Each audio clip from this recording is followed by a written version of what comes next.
Hey everyone, what's up? It's me, DPX. Welcome to another movie review. Today, I'm reviewing Guardians of the Galaxy Volume 3. Now, before we get started, you know what to do. Be sure to like this video, subscribe if you're new, hit the bell, leave a comment, or I will throw you into space. So, Guardians of the Galaxy. I've always loved the Guardians of the Galaxy movies. The first one is probably my favorite MCU movie, other than Infinity War and Endgame. And the second one, I feel like a lot of people have turned on that one as of late, but I've always really liked that one. It's definitely not as good as the first one, but I've always really liked it. And even the holiday special is, like, really damn good. But right now, the MCU is in a state of, like, you know, decline. You know, I feel like people might be over-exaggerating the current state of the MCU, but it's definitely just, it's not like it's getting worse and worse and worse. It's more like, I see it as constant and consistent mediocrity, you know? And so this movie was coming out, and obviously, you know, I was pretty optimistic about Guardians of the Galaxy Volume 3 if it was going to be anything like the first two, but just the state of the MCU, you know, it made me a little cautiously optimistic. But I'm happy to say it is fantastic. You know, it is definitely the best MCU movie in a while. This was kind of like marketed as the last time we're seeing the Guardians of the Galaxy together. And without getting into spoilers, you kind of feel that throughout the movie, and it's definitely, you know, the stakes feel high, although they don't feel like world-ending. They feel high just, but while also being like smaller scale by just being about the crew, the Guardians of the Galaxy. The best thing about this movie, I feel, is everything with Rocket. You probably heard, you know, interviews, James Gunn said, when you look at the whole trilogy, it's kind of Rocket's story, and I'm not sure if I can really say that, but, like, this movie's definitely Rocket's movie. And I feel like, you know, we kind of overlook this because Rocket and Nebula were the two that weren't blipped. You know, they were Avengers for 5 years, and they helped save half the universe. So I feel like Rocket kind of having this be about him it makes sense, and it's well deserved. And there's also, you know, the humor problem in the MCU. There's a lot of movies with humor that's just misplaced, doesn't work.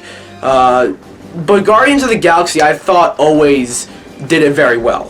Especially since you have a team with, like, a normal dude, a green girl, a green guy, a tree, a raccoon, a girl with antennas, a robotic girl. You know, it's like, you play into the goofiness of that a little bit.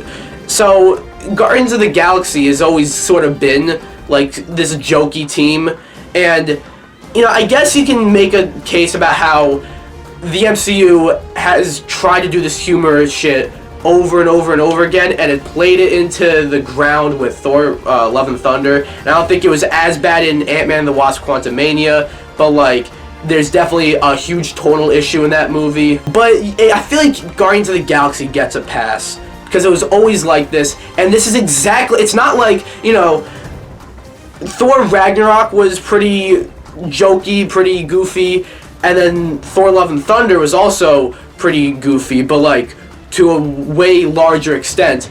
This is exactly how goofy it should be. And it doesn't, this could have ran the risk of undercutting certain moments, because there are certain dark moments.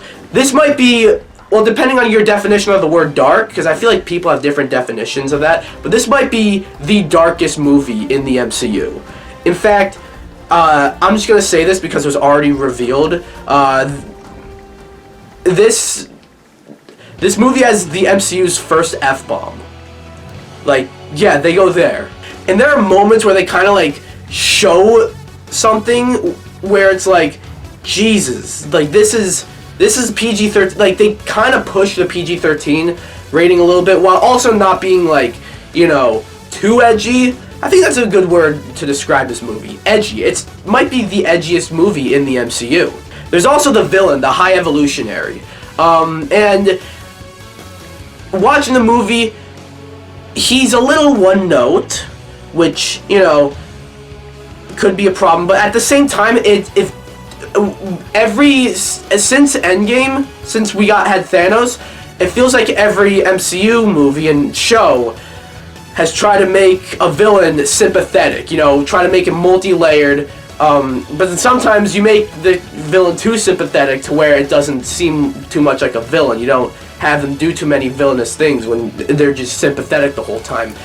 So it is kind of refreshing to get a villain that's just evil, you know. He explains his motives, you kind of see where he's coming from, sort of, like you get his point of view, but it's also irredeemable. Like, even if you see where he's coming from, it's like, no, but you're doing this, and that doesn't justify, that's not justified by this, you know what I mean? He does get a little shouty, which, you know, and that sort of seems to be his one defining trait almost, at a certain point. But, like, as being a villain, being a menace, and being just sick,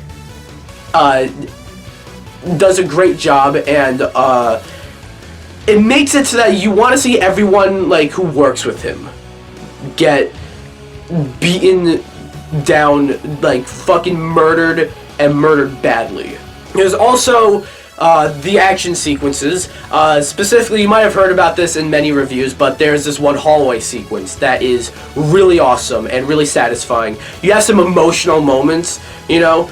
Like I said, this is supposed to, like, kind of round up the Guardians of the Galaxy as we know them. So without getting into spoilers, without getting into what exactly happens, it does a fantastic job doing that. It does a fantastic job wrapping up their story. Of course, you gotta mention the soundtrack. Guardians of the Galaxy has always had a fantastic soundtrack.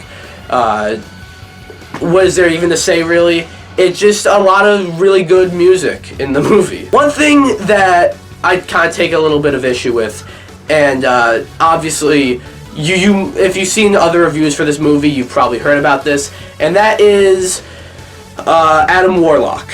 You know, he doesn't really do much in this movie. He does a few things that are very important in the movie.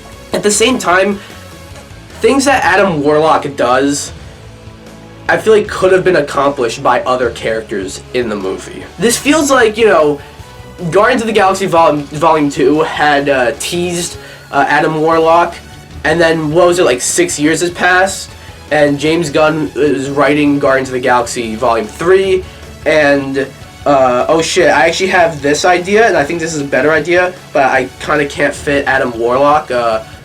Just throw him in these scenes, just have him be this. It felt like he was sort of trapped and forced to include Adam Warlock, even though the story didn't really have a good spot for him. But, like, he teased him at the end of Guardians 2, so it's like, yeah, he has to be in this one. And there's a shocking decision made. You know, they did something in the movie, or rather, what they chose not to do in the movie. I don't want to spoil anything. That it kind of was like, that's a bit of a strange thing to not do. But I guess the more I thought about it, it's like, I guess it's more satisfying this way. Also, I didn't mention Gamora. I was interested to see that, because, you know, this is a different Gamora. You have, like, two characters that survived the blip, a bunch of characters who were blipped, and then you have a character who's from before the blip. So that's interesting, and obviously she doesn't even know Star-Lord. So I was interested to see how they would do that, and I'm not going to give spoilers, but they kind of used her in a way that I didn't really expect, but I think worked. Overall, it's good to come out of an MCU movie, or even just an MCU property, because we have all the shows and shit. It's good to come out of an MCU property and be like, fuck yeah, that was awesome.